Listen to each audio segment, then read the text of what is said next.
Hi, my name is Mananita Sanchez, and I am presenting this PowerPoint presentation for Grand Canyon University as part of a requirement for the class LDR-620. Planning is the basis of management in general. As part of a manager's function, planning serves as an essential component of managerial function. So to give you a little background, our organization, Harrison Medical Center, is located in Bremerton, Washington. This is our main campus, one of the 7 facilities, all located in Kitsap Peninsula. Most of our patients are either our neighbors, friends, or families of our friends. We are about an hour and 15-minute drive to Seattle on a good day, or about an hour ferry ride.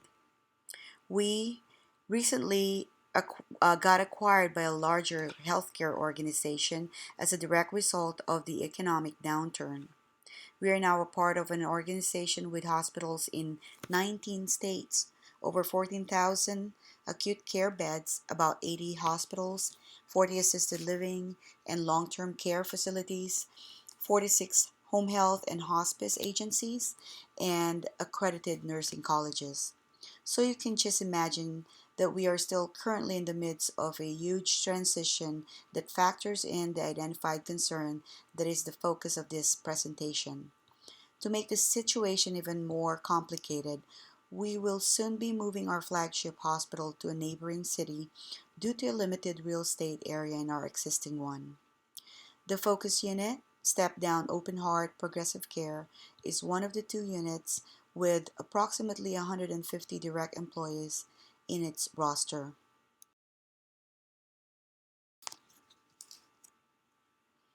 Our organization's vision statement is to provide exceptional care and service that begins with quality. Since quality is at the heart of everything we do, we are very committed to providing the very best care there is.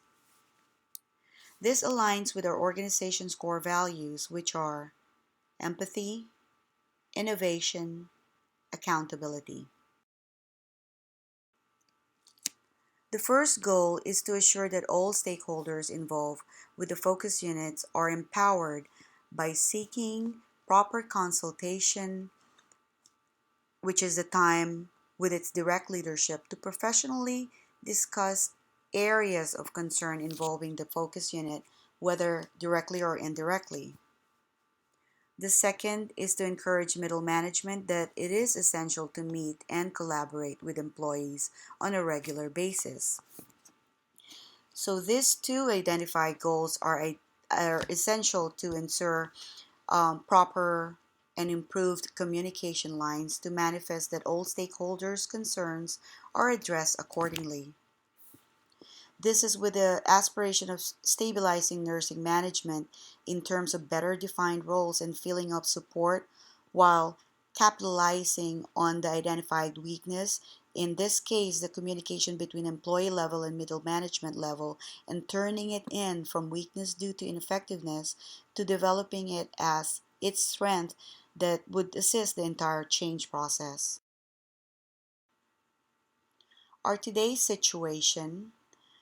The of the unit strengths are outstanding, since the area selected has consistently maintained great patient satisfaction score as this unit provides excellent care to all of its cardiac patients.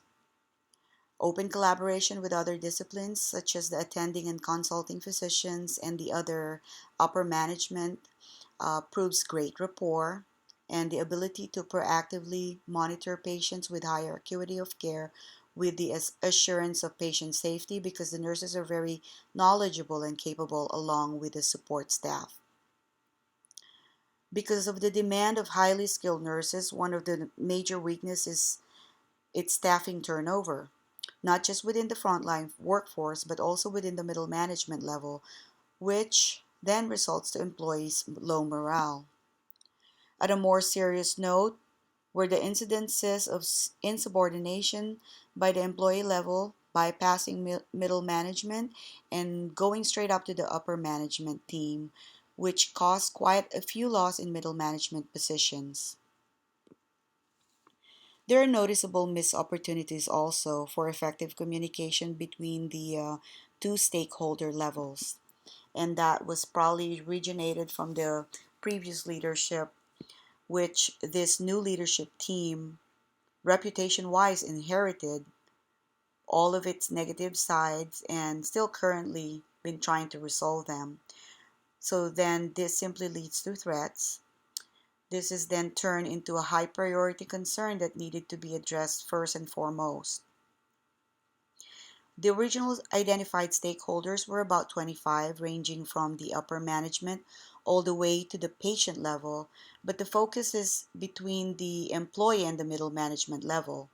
The category was broken down to five: upper management, middle management, employee level, allied support, and patient. The strategic map helped in the analysis of learning growth, internal business process, customer service, and financial performance goals.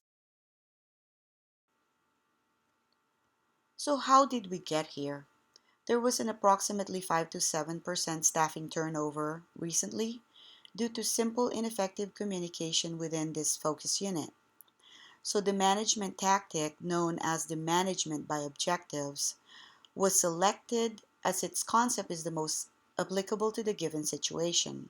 Its concept involves the active collaboration of middle management and employees with the purpose of defining goals for the focus unit and the ability to later use them in monitoring its progress.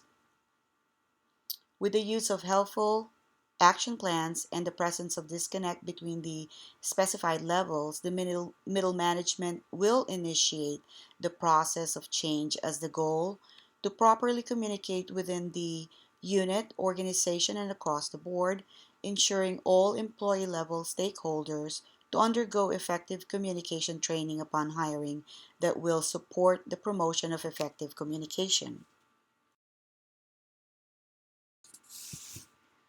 Available options. Additional alternative strategies are training such as crucial conversations and culture and harassment classes could be advantageous to the focus unit success. And this has its own advantage that comes with it, such as the awareness about the very existence of the issues, therefore, how to avoid it, and the disadvantages, possibly financial and operational. Financial because it would mean more additional training hours, operational because it would mean more challenges in operations. The recommendation is actually reinstating policy on proper communication channels. Every stakeholders involved needs to be reminded that proper chain of command is the ethical and acceptable way of approaching differences. Again, providing communication training will never harm the employees. Instead, it will add to their improvements and towards setting the work environment a safe and healthy place to be. Now, changing the unit's culture to open door and two-way communication method is simply healthy since the sense of openness will add to the morale boosting of employees. It will also empower employees and make them see and feel that they do matter, which then could bring back trust.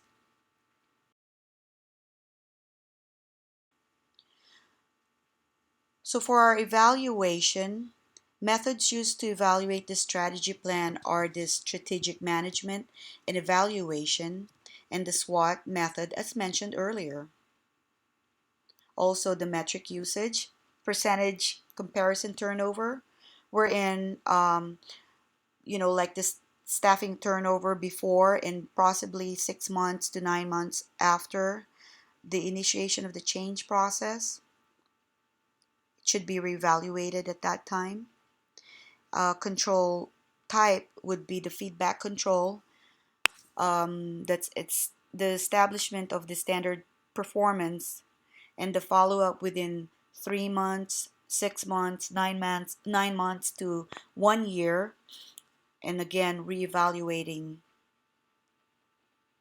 the percentage of staffing turnover as the main effect of the ineffective communication.